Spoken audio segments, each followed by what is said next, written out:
Waalaikumsalam warahmatullahi wabarakatuh. Asa kurang ieu nya, kurang naon, kurang bersemangat gitu nya.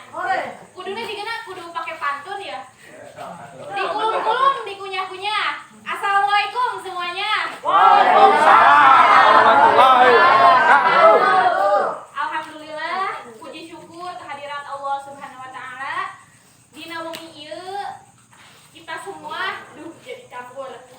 Tiasa berkumpul di acara pengajian keluarga, pengajian rutin keluarga. Semoga Allah Subhanahu wa taala senantiasa melimpahkan segala rahmatnya, segala keriduannya kepada kita semua.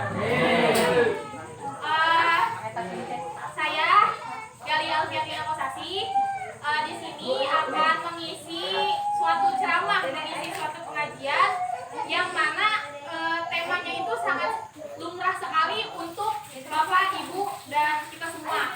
Yaitu temanya itu tentang anak. Kenapa tentang anak? Menurut Bapak dan Ibu semua di sini yang ada di sini, anak itu apa sih? Suatu anugerah. Lalu apa lagi? Rezeki.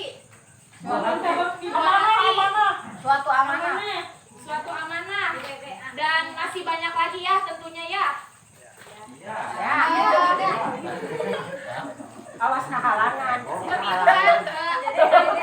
Jadi ini anak adalah sumber kebahagiaan setiap orang tua. Betul apa betul?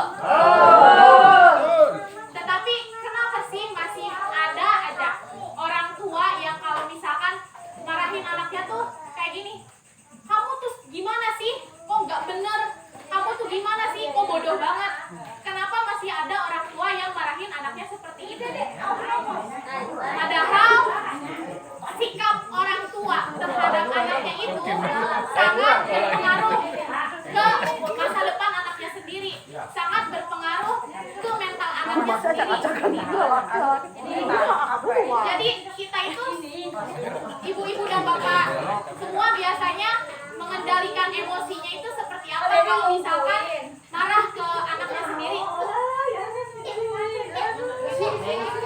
Seharusnya kalau misalkan ada anak yang salah atau ada anak yang melakukan kesalahan, kita itu harusnya memberitahu dengan cara yang baik-baik, membimbing dengan cara yang baik-baik. Jangan langsung kamu ini gak bener, kamu ini kok kayak gini, kayak gitu, kamu ini manja banget, kamu ini nyusahin orang tua banget. Jangan kayak gitu, soalnya itu terpengaruh sekali ke mental anak di kemudian hari. Sekarang Bapak Ibu pasti pernah dong menemukan kejadian anak yang membangkang ke orang tuanya. Karena hal tersebut kalau di dalam psikologis ya yang saya pelajari, ternyata itu adalah timbal balik apa yang orang tua ajarkan kepada anaknya semasa kecil. Seperti itu. Jadi memori nih ya, anak umuran segini aja udah bisa mengingat gitu apa yang terjadi di masa kecilnya. Seumuran Hilya juga bisa mengingat apa yang terjadi. Misalkan ada kejadian buruk kah, ada kejadian kebahagiaan kah, pasti anak itu pasti akan mengingat di kemudian hari. Lalu di sini ada cara mendidik anak seperti di zaman Rasulullah. Ya kita tahu sendiri, kita memang manusia biasa, kita berbeda dengan Rasulullah. Tapi apa salahnya kalau misalkan kita mencontoh cara mendidik anak seperti Rasulullah Shallallahu Alaihi Wasallam. Yang pertama itu, orang tua sepenuhnya ada untuk anak. Orang tua terutama ayah memiliki peran aktif untuk perkembangan anaknya. Jadi kenapa sih anak itu selalu tertutup ke orang tuanya, tidak pernah cerita, atau kayak udah baru keluar dari baru pulang sekolah langsung masuk kamar, baru pulang sekolah langsung makan masuk kamar kayak gitu. Kenapa? Karena kadang diri kita sendiri itu, ibu-ibu atau bapak-bapak, tidak memiliki waktu untuk anaknya gitu.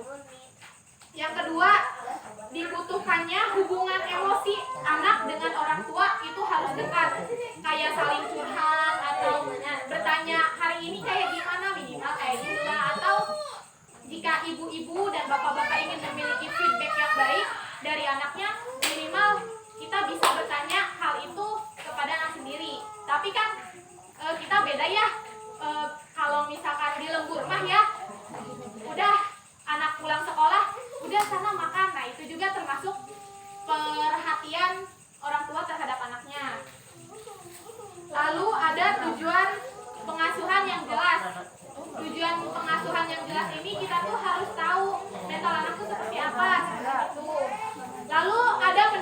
agama. Pendidikan agama itu di keluarga pasti nomor 1 kan Bapak Ibu. Lalu ada persiapkan pola pengasuhan anak saat puber. Jadi anak saat puber ini jangan dibiarkan kayak gitu. Jadi kita tuh harus memberikan edukasi kayak sex education supaya si anak itu tidak salah dalam pergaulan. Karena sebenarnya bukan anak yang salah dalam pergaulan, tetapi kurangnya edukasi dari orang tua seperti itu. Lalu mengajarkan anak sholat itu udah pasti ya. Mengajak anak melakukan kebaikan